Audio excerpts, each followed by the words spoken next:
Optional ہے, کر لیں ٹھیک ہے, نہیں کریں تو ایسے ہی گرل فرینڈ کے ساتھ زندگی گزاریں. تو میں تو ان لوگوں سے بات کرتا ہوں نا جو قرآن کو اور اسلام کو مانتے ہیں. اچھا, آج آپ یہاں پہ لاہور میں لوگوں کو اویئرنیس دینے آئے ہیں سیلاب زدگان کی مدد کے لیے, تو اس کے بعد آپ کا کیا کیا پلان ہے اور کون کون سے آپ نے ریجن میں جانا ہے؟ اس کے بعد انشاءاللہ سرگودا, سیالکوٹ, اسلام آباد, یہ 3 جگہیں تو اس وقت میرے ذہن میں ہیں, باقی مجھے پتہ نہیں, ابھی شاید اور بھی ہوں. آپ کے گھر میں کوئی لڑائی جھگڑے اس معاملے میں نہیں ہوتے کہ سارا دن آپ گھر سے باہر رہتے ہیں؟ کبھی کوئی بیگم نے کہا ہو آپ کو؟ دیکھیں, جب سارا دن تو میں ویسے گھر سے باہر رہتا بھی نہیں ہوں, جو سفر میں ہوتا ہوں تو ظاہر ہے گھر سے باہر ہی سفر ہی ہوتا ہے. سفر کی ڈیفینیشن ہی یہی ہے. کوشش کرتا ہوں گھر والوں کو بھی سفر میں لے کر جاؤں, لیکن یہ سفر تو ایک الگ نوعیت کا ہے. تو اس میں تو فیملی کو, ہمارا ایک گروپ بنا ہوا ہے جامعہ سے جو ہم نکلے ہوئے ہیں, تو اس میں تو فیملی کو لانا ممکن نہیں ہے. تو باقی وہ تو گھر والے تو ظاہر ہے میسج ابھی بھی پڑے ہوئے ہیں میرے پاس, مارکیٹ سے شارٹ چل رہے ہیں, گھر سے غائب ہیں, تو وہ تو سب خواتین کرتی ہیں. یہ متنبی کا شعر ہے نا, لِأَحِبَّتِي أَن يَمْلَؤُوا بِالصَّافِيَاتِ الْأَكُوبَ وَعَلَيْهِمِ أَن يَشْرَبُوا عَلَيَّ اللَّا أَشْرَبَ. متنبی کے جو دوست تھے نا وہ شرابی تھے, تو شراب خانے میں اس کو لے جا کے اس کو پلانے کی کوشش کرتے. تو متنبی شعر پڑھتا کہ جی میرے دوستوں کی دوستی کا تقاضا یہ ہے کہ وہ مجھے پلائیں, ان کی دوستی کا تقاضا یہ ہے, اور میری غیرت یہ ہے کہ میں نہ پیوں. تو بیوی کی شوہر سے محبت تو یہی ہے کہ وہ کہے کہ آپ کہاں ہیں, ٹھیک ہے نا. شوہر کو چاہیے کہ وہ اپنا اسکیجول دیکھے, بھائی اور بھی دنیا میں غم ہے, بہت سارے اور بھی کام کرنے ہیں. تو یہ کیسے ٹائم کو مینیج کر لیتے ہیں آپ؟ دیکھیں, یہ کوئی گھر جو ہے نا کوئی کمپنی نہیں ہوتا کہ جس کو مینیج کرنا پڑے.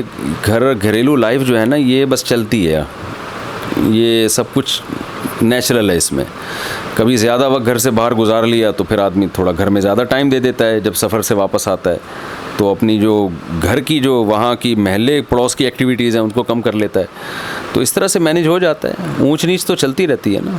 اچھا, مولانا طارق جمیل صاحب کو ہم سٹار سے ملتے ہوئے دیکھتے ہیں, آپ کو کبھی کسی سٹار کے ساتھ نہیں دیکھا؟ دیکھیں, مولانا طارق جمیل صاحب اسٹارز کے ساتھ میرا خیال نہیں ملتے. اسٹارز مولانا طارق جمیل صاحب کے ساتھ ملتے ہیں, تو وہ بھی ان سے مل لیتے ہیں اور بڑے اچھے طریقے سے پیش آتے ہیں. تو مجھے آپ نے ملتے ہوئے اگر نہیں دیکھا تو یوں کہیں کہ اسٹارز کو مجھ سے ملتے ہوئے نہیں دیکھا. تو ایسا اول تو ہے بھی نہیں. کچھ اسٹارز مجھ سے بھی ملے ہیں, وہ ویڈیو میں نہیں آئے, کیمرے میں نہیں آئے, لیکن ملے ہیں. تو ان سے زیادہ ملتے ہیں. ظاہر ہے وہ بڑے آدمی ہیں, ہم ان کے لیول کے بھی نہیں ہیں, اور اللہ نے ان سے جو دین کا کام لیا ہے وہ ہم سے بہت زیادہ لیا ہے. تو ایسی ہی شخصیت سے زیادہ لوگ ملیں گے نا جو زیادہ کارآمد ہوگی. تو ہم سے اسٹارز ہوں یا کوئی بھی عام آدمی, وہ ان کی نسبت بہت کم ملتے ہیں, کیونکہ ہمارا لیول ان کے لیول الگ ہے. ظاہر ہے وہ بڑے آدمی ہیں. تو سٹارز میں بھی تو لیول ہوتے ہیں, کوئی چھوٹے لیول کا سٹار کبھی ویڈیو میں نہیں آیا؟ یہ اسٹار سے پوچھیں. چلیں جی, ہم دیکھیں گے کوئی چھوٹے لیول کا سٹار اگر کوئی ملنا چاہتا ہے تو وہ ضرور رابطہ کرے. مہنگائی میں آپ کی لائف میں کوئی فرق پڑا؟ دیکھیں, میں جب دوسری شادی کر رہا تھا تو لوگ مجھے کہتے تھے آپ اس تنخواہ میں, اس مہنگائی میں کیسے دو کو پالو گے. میں کہتا تھا یار اللہ نے قرآن میں کہا ہے کہ نکاح کرو, اپنے فضل سے ہم غنی کریں گے. تو دو ہوئے تو میرے ذرائع آمدن آٹومیٹیکلی بڑھ گئے. پھر جب ہماری ایک اور شادی ہوئی ہے تو ذرائع آمدن, وہ تو میں نے تو دیکھا ہے کہ جو آدمی غربت دور کرنا چاہتا ہے نا, میرا خیال ہے اس سے بہتر نکاح کے علاوہ کوئی راستہ نہیں ہے. توکل ضروری ہے. توکل ضروری ہے, اور اپنی محنت بھی, ہاتھ پہ ہاتھ رکھ کے نہ بیٹھ جائے. تو جو کاروبار بزنس وہ کر سکتا ہے وہ بھی کرے. تو میں ویلا نہیں ہوں, میرا دین کے علاوہ میرا کچھ کاروبار بھی ہے, میں اس کو بھی فوکس کرتا ہوں. اب پہلے تو ٹائم دیتا تھا, اب تو ٹائم ہی نہیں ہے. تو اب ظاہر ہے جب آدمی مصروف ہوتا ہے تو اپنے نیچے لوگ رکھ لیتا ہے. تو کاروبار کیا ہے اس کی ڈیٹیل میں جانے کی ضرورت نہیں. پھر لوگ فون کرتے ہیں کیا بزنس ہے, کیا ہے, وہ تو ظاہر ہے کہ میرا پرسنل معاملہ ہے. تو میں لیکن یہ ضرور جانتا ہوں کہ جب آپ نکاح کرتے ہیں, اللہ پہ توکل کرتے ہیں اور اپنی محنت بھی کرتے ہیں, تو آپ کے ذرائع وسائل بڑھتے ہیں. وجہ اس کی یہ ہے نا کہ آپ جب ایک عورت کا خرچہ اٹھاتے ہیں تو اصل میں آپ اس کے باپ کی ذمہ داری اپنے اوپر ڈالتے ہیں. تو اللہ یہی چاہتا ہے کہ لڑکیوں کے بالغ ہونے کے بعد ان کی ذمہ داری باپ نہ اٹھائے, شوہر اٹھائے ان کا. تو آپ فطرت کے ایک جذبہ ہے نا, فطرت کا ایک حکم ہے, اس کی تکمیل کرتے ہیں. تبھی تو نبی نے فرمایا, نبی صلی اللہ علیہ وسلم نے, حق علی اللہ ثلاثۃ حق علی اللہ عونہم, 3 لوگ ایسے ہیں جن کی مدد اللہ نے اپنے ذمہ واجب کی ہے. ان میں ایک وہ شخص جو نکاح کرتا ہے. تو تو اللہ نے کیوں مدد واجب کی ہے؟ اس لیے کی ہے کہ بھائی یہ میرے حکم کی ہے، فطرت کی تکمیل کر رہا ہے. ہاں یہ کہہ سکتے ہیں بعض لوگ نکاح کے بعد بھی غریب ہیں، پیسہ ہی نہیں ہے ان کے پاس، تو میں ان لوگ سے کہتا ہوں کہ عین ممکن ہے تھوڑا بہت جو مل رہا ہو یہ بیوی کی وجہ سے مل رہا ہو، کما رہے ہوتے تو اس سے بھی جاتے. تو یہ کیونکہ جیسے ہے نا کہ بعض نقصان دہ غذائیں ہیں، تمام ڈاکٹر کہتے ہیں یہ غذا کھانے سے جسم کمزور ہوتا ہے، لیکن ہم دیکھتے ہیں کتنے لوگ پان، گٹکے، نسوار، سگریٹ سب کھا رہے ہیں پھر بھی صحت مند ہیں. تو اس سے ڈاکٹروں کی تحقیق تھوڑی بدل جائے گی. ہم یہ کہیں گے یار یہ آدمی اگر گٹکے نہ کھاتا تو اور زیادہ صحت مند ہوتا. گٹکے، پان، سگریٹ سے صحت خراب ہی ہوتی ہے، بعض لوگ پھر بھی ہوتے ہیں صحت مند. تو ہم کہتے ہیں یار یہ نہ کھاتا تو اور صحت مند ہوتا. اور بعض لوگ کچھ بھی نہیں، نہ پان کھا رہے، نہ گٹکے کھا رہے، نہ سگریٹ پی رہے، نہ نسوار لے رہے، بڑے وہ پھر بھی بیمار ہیں. تو وہ کہے یار میں تو کچھ بھی نہیں کھاتا، میں تو ساری صحت مند غذائیں کھاتا ہوں، میں پھر بھی بیمار ہوں. ہم کہتے ہیں اگر تم یہ گٹکے کھاتے تو اس سے بھی زیادہ بیمار ہوتے. تو اگر کوئی نکاح کر کے بھی غریب ہے یا غربت بڑھ گئی ہے تو بھائی آپ نکاح نہ کرتے تو یہ اور بڑھ جاتی. تو جو تھوڑا بہت مل رہا ہے اللہ ممکن ہے اس عورت کی وجہ سے دے رہا ہو، آپ کو بچوں کی وجہ سے دے رہا ہو. تو اولاد کی کثرت سے بھی رزق بڑھتا ہے اور نکاح سے بھی رزق بڑھتا ہے. اچھا، آپ نے ایک بیان میں کہا تھا کہ اپنی بیوی کو گانے سنا سکتے ہیں، تو اس میں مجھے بتائیں وہ کس طرح گانے سنا سکتے ہیں؟ گٹار کا ضروری ہونا ہے یا ویسے بھی سنا سکتے ہیں؟ گٹار وٹار میں نے نہیں کہا تھا. میں ویسے آپ ایسا نہ کوئی میوزیکل شو شروع کر دیں گھر کے اندر. ویسے ہی بیوی کے ساتھ بے تکلفی میں انسان گانے سنا سکتا ہے، اس کو کوئی بھی سنا دے. کبھی آپ نے سنایا؟ اب یہ پرسنل باتیں ہیں نا. ویسے گانے آتے ہیں آپ کو؟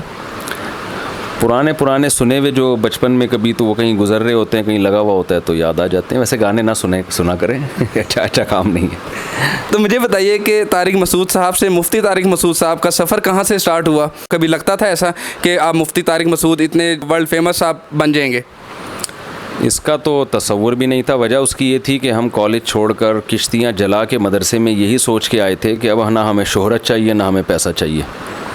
تو ہم نے جو ایک لائف چھوڑی نا، کیونکہ میری عمر 18 سال تھی اس وقت، انسان کو شہرت کی بھی خواہش ہوتی ہے، دولت کی بھی خواہش ہوتی ہے.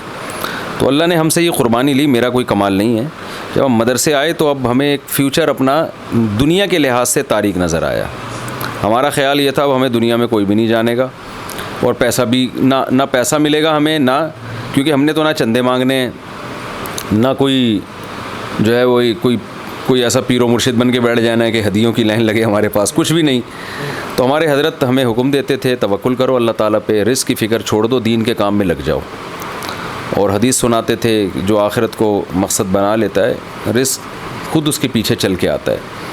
تو ہم یہ سوچتے تھے کہ بس ہم اب وقف ہو گئے دین کی خدمت کے لیے، 2 وقت کی روٹی مل جائے بس یہ ہماری ضرورت ہے. تو یہ میرا کمال نہیں ہے، یہ اللہ نے اس وقت ایک دماغ میں ایک بات ڈالی تھی. میں خود حیران ہوں ہم جیسے نالائق لوگوں کا دماغ ایسا بن کیسے گیا.